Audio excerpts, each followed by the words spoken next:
Hello, everybody. It's great to be here. My name is Luke Whaley. I'm a research fellow at the University of Sheffield in the UK, and formerly a postdoc researcher on the Hidden Crisis Project. And I'll be presenting some of the social science findings from the Hidden Crisis Project. My presentation today is called Working with the Grain to Improve Rural Water Supply. And I'm just going to give you some of the sort of flavor of the research which has culminated in this study or this presentation, and a more thorough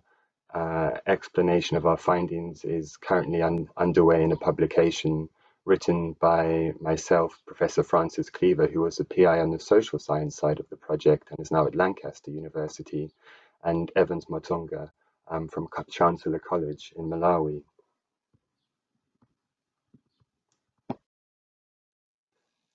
Now, the whole idea behind this study and this presentation that is the idea of working with the grain and trying to use our data to think through this idea of working with the grain. Now, in a nutshell, what that means is that in the past and indeed today, many development interventions attempt to achieve a sort of silver bullet approach to development, whereby they look at instances of best practice and try to apply that everywhere across different countries and cultures and contexts. And a really good example of that is the way in which community-based management of water is operationalized through the Water Point Committee at the community level. And as I'm sure many of us know very well, that committee approach to rural water supply is incredibly prevalent across many countries in the world. Instead of working with the grain approach, says, no, you don't have a one-size-fits-all solution. Rather, you work with existing social dynamics. So you work with existing sources of authority in the community, forms of leadership, ways in which people already operate, practices, and ways in which people already think and feel, their values and beliefs. And you work with the grain of local communities in order to develop more effective ways of managing, for example, rural water supply. Now, our project developed a sort of multi-element, intensive and extensive research design based on three main phases. A broad survey phase in Ethiopia, Malawi, and Uganda, which I think Alan has already discussed. And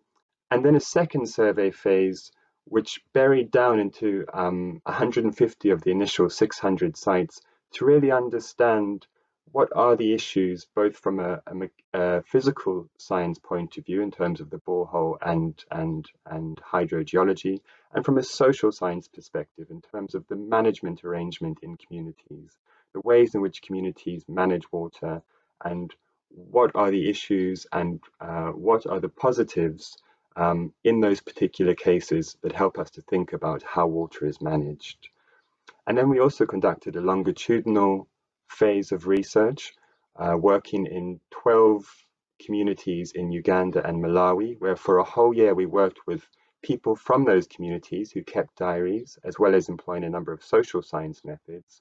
to understand how questions of water management and access and use are embedded in people's everyday lives and livelihoods, and how these dynamics change over time, over the course of the year, for example, through changing seasons. Now, in this presentation, we won't talk about phase one work, which was published elsewhere. What we will be looking at are some of the findings from the survey 2 phase, or phase 2, and the longitudinal research, alongside a number of political economy analyses that were undertaken by our project partner ODI, the Overseas Development Institute, for Malawi, Uganda, and Ethiopia, as well as a number of district sustainability assessments that were undertaken by our project partner WaterAid.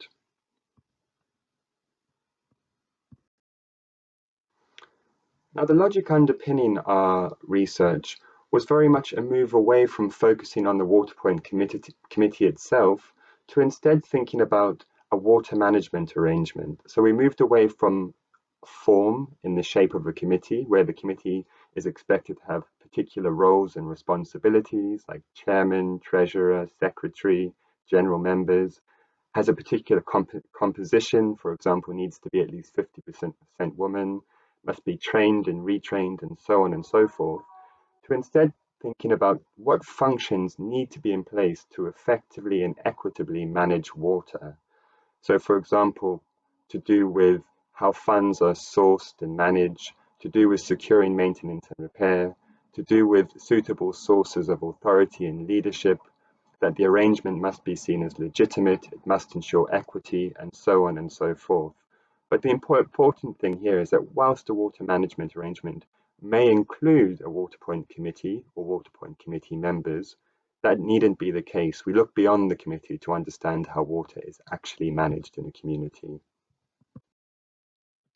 And when we do this, what we find is that a whole spectrum of different individuals and institutions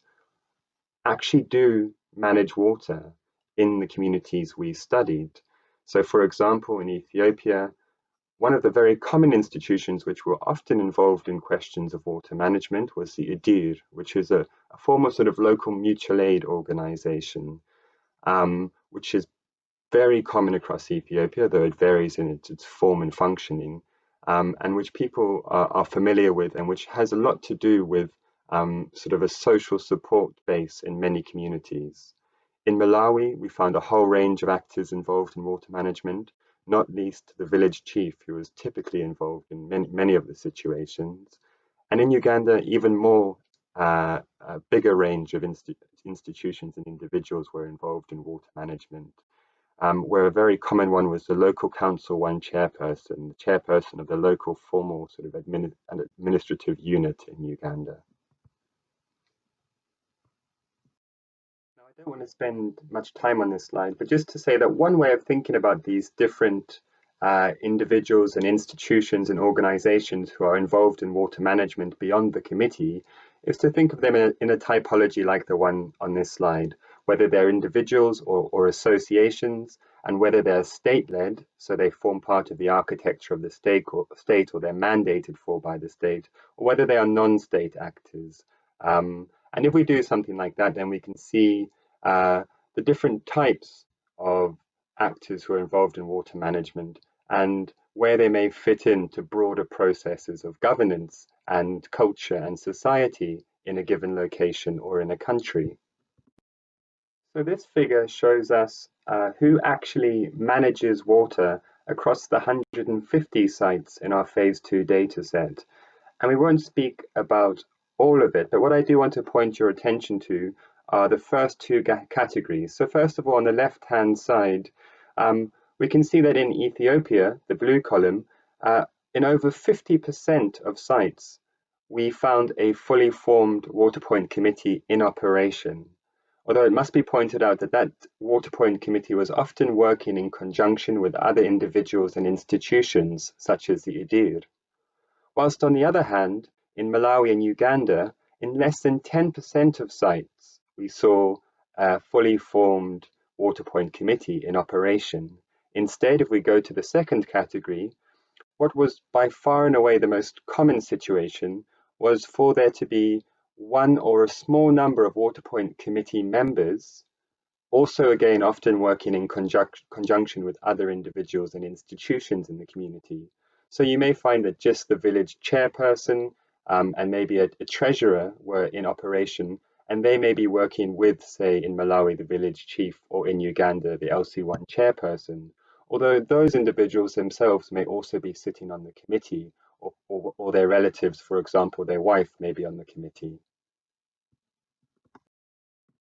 So very quickly in conclusion, what does this tell us about the idea of working with the grain? Well, first of all, I think our methodology has allowed us to show that although looking at real-world water management arrangements, instead of just assuming there should be a committee there, brings up the danger of sort of endless complexity, our approach has shown that there are patterns in this complexity. There are particular arrangements, sources of authority, institutions who time and again are involved in water management. And that these are perhaps the entry points, if you like, to working locally with members of the community and working locally in ways that are consistent with accepted forms and practices that may more effectively deliver water management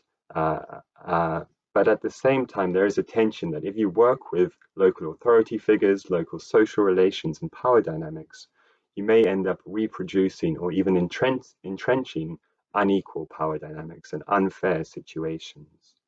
And I think a point to note here is that the the associational model of community-based management, so the formation of committees, does not address this equity concern either. We don't find in our data any evidence that the committee approach is any better at addressing equity. So there's a question here about recognizing what's possible and what's realistic when it comes to community-based management of water.